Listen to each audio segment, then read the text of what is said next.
आपके सवाल और हमारे जवाब तो पूछें। तल साहब, मैं फजल हादी बोल रहा हूँ वाकंड से।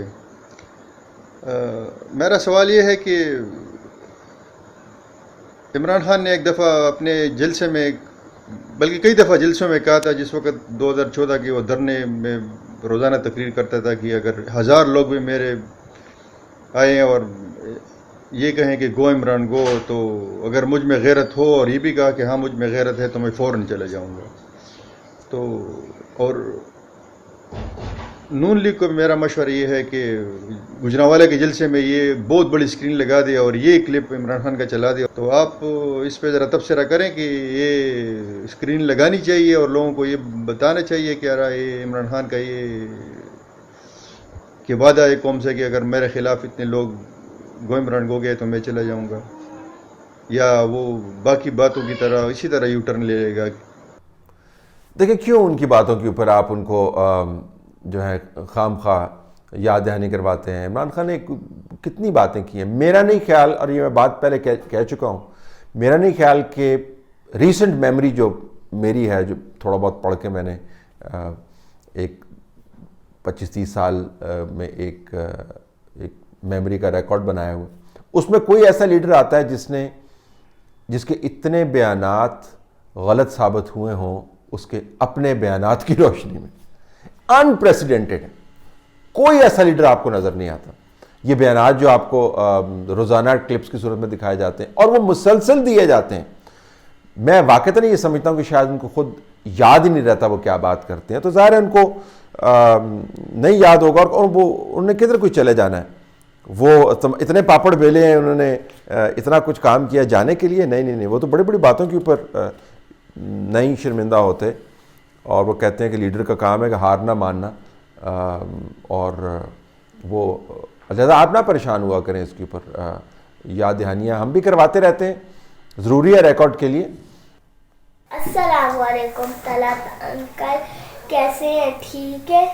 मेरे बाबा ने मुझे बताया है कि आप इसराइल में कैद रहे हैं और मेरे सारे घर वालों ने आपके लिए दुआ की है। कल मुझे आपसे एक बात करनी है। पहले जब मैं तब्दीली आई गाता था तो सारे खुश होते थे। अब मैं जब तब्दीली आई गाता हूँ तो सारा को गुस्सा आता है। इसकी क्या वजह, मुझे बता दें। जी बहुत शुक्रिया। अपने घर वालों का मेरी तरफ से शुक्रिया अदा कर दीजिएगा। वो एक एपिसोड था, अगर कभी मौका मिला तो उसके ऊपर मज़ीद बात करेंगे, लेकिन वो ज़ाहिर है अब इस वक्त रेलेवेंट नहीं है फ़िलहाल। तब्दीली आई, सब खुश होते थे। अब कहता हूँ तो सारे गुस्सा करते हैं। गुस्सा इस वजह से करते हैं कि उनको दरअसल तब्दीली की नौइयत के ऊपर गुस्सा नहीं है। मुझे लगता है ये है कि इन तमाम लोगों को गुस्सा जो है ना, शर्मिंदगी जो है ना, अपने आप के हवाले से होती है कि हम कितने बेवकूफ़ बने। और अब आप देखें, कमाल है वैसे कि शेख रशीद जो हैं वो आपको बता रहे हैं कि इतने अरसे हमने ये कह कि हुकूमत जारी है, लोगों को बेवकूफ़ बनाया, उनके अल्फाज हैं, और अब ये PMLN वाले बेवकूफ़ बना रहे हैं। वो कह रहे हैं कि उन्होंने आपको बेवकूफ़ बनाया। तो मेरे ख्याल में लोग जब गुस्सा करते हैं ना, तो उनको ये एहसास होता है कि वो खुद किस तरीके से बेवकूफ़ बने और मुसलसल बने जा रहे हैं। एक ये, दूसरी वजह यह है कि तब्दीली जो है ना, अब बहुत ज़्यादा उसकी कीमत बहुत बढ़ गई है तब्दीली के बाद। पहले तो बिल्कुल उसके ऊपर कोई बिल नहीं आते थे ना, तब्दीली का बिल नहीं किसी को आता था। लिहाजा हर कोई फ़लसफ़ा इनकलाब इमरान के ऊपर यकीन रखने लग गया था और कहते थे कि पता नहीं क्या ज़बरदस्त, हमने तो नीचे की मट्टी हम ऊपर ले आए। उसका बिल नहीं आता होता था, वो गैस के बिल में कन्वर्ट नहीं होती थी, वो बहस मुबाहिसा, वो इंटेलेक्चुअल फार्मूलेशंस जो हैं वो बिजली के बिल में कन्वर्ट नहीं होती थी, बच्चों के फीसों के में कन्वर्ट नहीं होती थी, वो दवाइयों के गायब होने में कन्वर्ट नहीं होती थी, कुछ भी, सारी चीज़ें बिल्कुल सादा सी थी। यानी पिछले दौर के बेनिफिट्स आपके पास थे और आने वाले दौर की तब्दीली का जो की शमा है उसको आपने ज़हन में रोशन किया हुआ था। तो उसका बिल अब 2 साल 2.5 साल बाद बिल आने शुरू हो गए। इस वजह से गुस्सा करते हैं। अब लोगों को पता है कि किस भाव बिकती है, चीनी किस भाव बिक रही है, दाल किस भाव बिक रही है, गोश्त किस भाव बिक रहा है, टमाटर किस भाव बिक रहा है, प्याज किस भाव बिक रहा है, और उसके बाद जो इर्द गिर्द के और जिस किस्म के लोग इन्होंने अपनी नुमाइंदगी के लिए रखे हुए हैं, कमाल ही है वैसे। तो उनको देख कर, उनकी बातें सुनकर लोगों को कोफ्त होती है, बार बार उनको अपनी गलतियां याद आती हैं, इस वजह से वो परेशान होते हैं। आपकी वजह से नहीं होते, आपकी वजह से नहीं होते, वो मेरे ख्याल में अपनी वजह से होते हैं। तलत भाई, मैं आपका प्रोग्राम बहुत शौक से देखता हूँ और पहली दफ़ा आपको मैसेज कर रहा हूँ। तलत भाई, ये जो गवर्नमेंट कहती है कि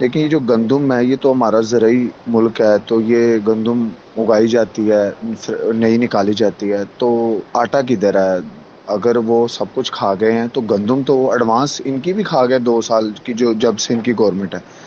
तो मेरा ये सवाल है, इसका जवाब ज़रूर दीजिएगा कि गंदम कहाँ चली गई और चीनी कहाँ चली गई है, क्योंकि सारा कुछ तो वो पिछली गवर्नमेंट पर डाल रहे हैं। तो आटा और चीनी तो कम से कम ऐसा नहीं होना चाहिए, इसके बारे में आप ज़रूर जवाब दीजिएगा प्लीज़। एब्सोल्युटली जी, जितने बहरान पिछले 2 साल के अंदर आए हैं, कुल्ली तौर पर ये हुकूमत उसकी जिम्मेदार है, और एक सिंगल बहरान जो है उसका सोल्यूशन नहीं दिया। सिर्फ और सिर्फ टिकर और मीडिया मैनेजमेंट के ऊपर चलते हैं, और प्रेस कॉन्फ्रेंसेस के ऊपर चलते हैं, और ट्वीट्स के ऊपर चलते हैं, और इस बुनियाद पर चलते हैं कि हमें फिलहाल कोई हिलाने और हटाने वाला नहीं है। जो गंदम का बहरान है, अगर आप चीनी की जो रिपोर्ट आई थी उसके साथ एक गंदम की भी रिपोर्ट आई थी, उसका इतना तज़किरा नहीं होता, वो भी आप पढ़ के देखें। उसमें आपको बताया गया था कि गंदम को बाहर से मंगवाने वाला माफिया जो वो किस तरीके से ऑपरेट करता है, और दोबारा से गंदम बाहर से मंगवा रहे हैं। उधर से कहते हैं जी कि गंदम, तो हम तो खुद कफील हो गए जी, हमारी ज़रात की क्या बात है। तो ज़रात की वो बात है कि आपने गंदम बाहर से मंगवाई है। वो खातून वो बता रही है मिनिस्टर कि कितनी बारिशें हुई हैं, इसका क्रेडिट हम इमरान खान को देते हैं। देखें जी, जल थल हो गई है, तो बड़ी जल थल हुई है कि अब जो स्टेपल डाइट है पाकिस्तान की, वो बाहर से आप मंगवा रहे हैं चीनी। इससे बदतरीन बहरान, नॉन माफियाज दाएं बाएं आगे पीछे लंदन हर जगह पे बैठे हुए हैं, फोरेंसिक्स करवा रहे हैं जी, हम बड़ा जी ज़बरदस्त कमेटी बना दी है जी, और दबा के प्रेस कॉन्फ्रेंसेस। और मेरे ख्याल में एक ऐसा टीवी चैनल बनाना चाहिए हमें जिसके ऊपर हम सिर्फ इनकी पुरानी प्रेस कॉन्फ्रेंसेस चलाया करें। ये बड़ा एक ज़बरदस्त आइडिया होगा, और हर वक्त उसके ऊपर पुरानी बातें इनकी चलती रहे तारीख के साथ। बदतरीन बहरान है, दवाइयों का बदतरीन बहरान है, और कब से चल रहा है? हेल्थ मिनिस्टर जब से इन्होंने अपना आगे पीछे किया है, कैनी साहब, तब से दवाइयों का बहरान चल रहा है। कोई पूछ परतीत नहीं है उसके ऊपर। नौकरियों का बहरान दूसरी तरफ है। आप अगर जनरली देखें तो हर मेरे ख्याल में 20 दिन के बाद एक ऐसा बहरान या तनाज़ा सामने आता है जो कुल्ली तौर पर इनकी अपनी जिम्मेदारी। मईशत जब 0.4% पर ग्रो करे, जब कोरोना नहीं आया था भाई, it had got nothing to do with corona, और वैसे हम कहते हैं कोरोना ने इफेक्ट ही नहीं किया, तो उससे मईशत को किस तरीके से इफेक्ट कर दिया। आपका जो मेन रिटेल जो है वो तो बिजनेस तो खुला हुआ था, आगे से पर्दे थे और पीछे से दुकानें चल रही थी, तो पाकिस्तान तो बंद हुआ ही नहीं। 0.4% पर ग्रो कर रही है, उसके बावजूद प्रेस कॉन्फ्रेंस आके करते हैं और कहते हैं जी इकॉनमी ठीक है, देखें जी हमने बड़ा ज़बरदस्त स्ट्रक्चरल चेंज कर दी है। तो बिल्कुल कुल्ली तौर पर पिछली हुकूमत का लेना देना नहीं है जी। पिछली हुकूमत तो अमलन 2017 के अंदर ख़त्म हो गई थी, अमलन 2017 के अंदर ख़त्म हो गई थी, और जो पॉलिटिकल हिटमैन हैं दे आर टेकन चार्ज। तो 17 से लेकर अब क्या 20-21 की फोरकास्ट तो आपके पास आ गई, जिनसे कूड़ा करकट नहीं उठाया जाता इस्लामाबाद में से, ये शहरों के अंदर से, गलियां जिनसे साफ नहीं होती। तो वो मैं उस दिन सुप्रीम कोर्ट के जज साहबान के, आप जरा ऑब्जर्वेशन वैसे पढ़ा करें, जज साहब कह रहे थे कि ये कागज़ों के ऊपर दरख्त नहीं लगाएं, ज़मीन के अंदर दरख्त लगाएं। ये सुनामी की बैनुल-अक़वामी फोरम्स के ऊपर जाके जिस धड़ल्ले के साथ झूठ बोला जाता है, तो वो जज साहब कह रहे हैं कि कागज़ों पे नहीं, ज़मीन पे दरख्त लगाया करें। तलत भाई, मैं कराची से हूँ, मेरा नाम वसीम है। अच्छा, मुझे बस आपसे ये पूछना था, आज जो भी हो रहा है नवाज शरीफ के साथ या मीडिया के साथ, आप लोगों को ऐड किया जा रहा है, और जो भी आप लोगों के साथ हो रहा है, क्या ये मकाफात अमल नहीं है आप लोगों के साथ?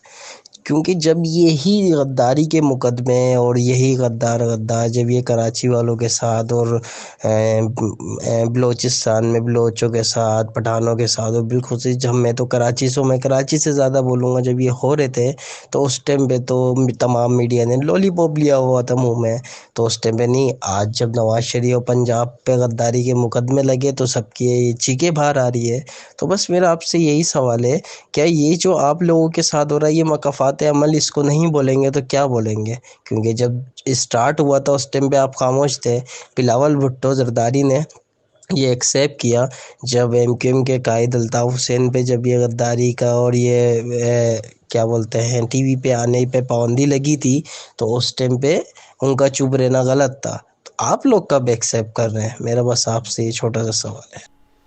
देखिए, कंपैरिजन आप ज़रा दुरुस्त करें। अल्ताफ़ हुसैन का कोई कंपैरिजन नहीं है। अल्ताफ़ हुसैन ने जो कराची वालों के साथ किया है वो कराची वाले खुद जानते हैं। आप कहते हैं आप कराची वाले, तो आपको पता नहीं है कि अल्ताफ़ हुसैन ने कराची वालों के साथ क्या किया। और बलोचों के ऊपर सबसे ज़्यादा बात जो है ना वो पंजाब के अंदर से मीडिया ने की है। ऐसा नहीं है कि बलोचों का केस जो है वो सामने रखा नहीं गया। बलोचिस्तान के अपने साफ़ी हैं, उन्होंने बलोचिस्तान के मसाइल की निशानदेही की है। मैंने इतनी जाके फील्ड रिपोर्टिंग वहाँ से की, अपनी मिसाल में नहीं देता, मेरे साथ दर्जनों और लोग हैं।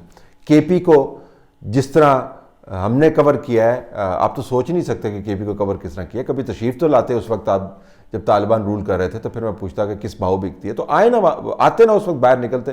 कराची के बहुत कवरेज किए, लेकिन कोई मवाजना ही नहीं है अल्ताफ़ हुसैन के साथ जो हुआ। बिल्कुल कोई कंपैरिजन आप उसको नहीं कर सकते। उनके अपने बयानात हैं, उनके अपने आमाल हैं जो सामने आ रहे हैं। लेकिन अगर कराची में रहने के बावजूद आपको अल्ताफ़ हुसैन का माजी याद नहीं है और जो उन्होंने किया है, तो फिर तो मेरे ख्याल में मैं आपसे हमदर्दी कर सकता हूँ। बिल्कुल हम खामोश नहीं थे, हम बिल्कुल बात कर रहे थे। ये भी आपने क्या बात बनाई हुई कि हम खामोश थे? बिल्कुल खामोश नहीं थे, बिल्कुल कवरेज की है। एन मुमकिन है कि उस वॉल्यूम की कवरेज ना हो जो आपको मुतमईन कर पाए, लेकिन बिल्कुल कवरेज हुई है। चीखें निकलने की बात नहीं, बात असूल की है। जब मैंगल साहब पर भी गलत इल्ज़ामात लगते थे तो हम ही बात किया करते थे। बुगटी साहब के ऊपर जो मुकदमात बनाए जाते थे या उनके ऊपर जो हमला हुआ और उसके बाद जो नताइज उसके निकले, उसके ऊपर हम ही ने बातें की। उस वक्त तो मेरे ख्याल में आप पता नहीं क्या कराची में खामोश ही होते होंगे।